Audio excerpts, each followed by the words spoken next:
Halo Sobat Industri, kali ini saya akan menjelaskan tentang perkembangan industri makanan dan minuman di Indonesia dari tahun 2020 hingga 2024. Pada tahun 2020, industri makanan dan minuman di Indonesia menghadapi tantangan besar akibat pandemi COVID-19.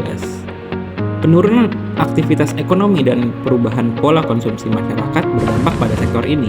Namun, industri makanan dan minuman tetap menunjukkan ketahanan dengan beradaptasi terhadap kondisi yang ada.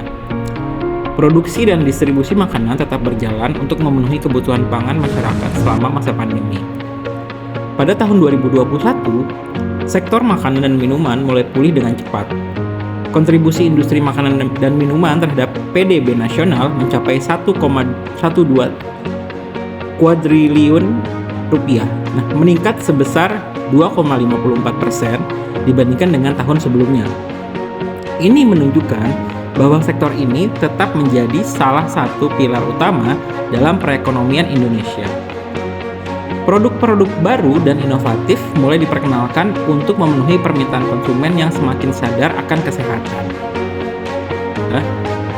Industri makanan dan minuman terus mengalami pertumbuhan yang stabil.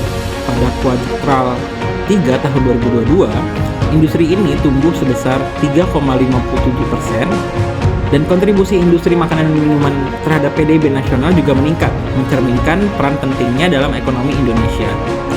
Investasi dalam sektor ini juga meningkat dengan nilai investasi sebesar 19,17 triliun rupiah hingga triwulan 1 tahun 2022.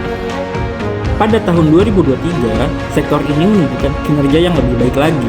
Kontribusi industri makanan dan minuman terhadap PDB industri pengolahan non-migas mencapai 39,1% dengan kontribusi terhadap PDB nasional sebesar 6,55%. Pertumbuhan ini didorong oleh peningkatan permintaan baik di pasar domestik maupun ekspor.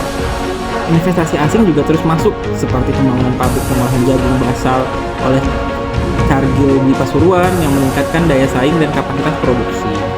Prediksi akan terus tumbuh dengan pesat. Pertumbuhan ini didorong oleh berbagai faktor, termasuk peningkatan investasi dan adopsi teknologi industri 4.0. Sektor ini juga diuntungkan oleh permintaan pasar yang terus meningkat, baik dari dalam negeri maupun ekspor ke berbagai negara. Misalnya produk pati dan pemanis berbahan dasar jagung diekspor ke lebih dari 40 negara, termasuk Jepang, Australia, dan India. Secara keseluruhan, industri makanan dan minuman di Indonesia menunjukkan ketahanan yang kuat dan potensi pertumbuhan yang besar. Dukungan dari pemerintah, investasi, dan adaptasi terhadap perubahan pasar menjadi faktor utama dalam perkembangan positif sektor ini.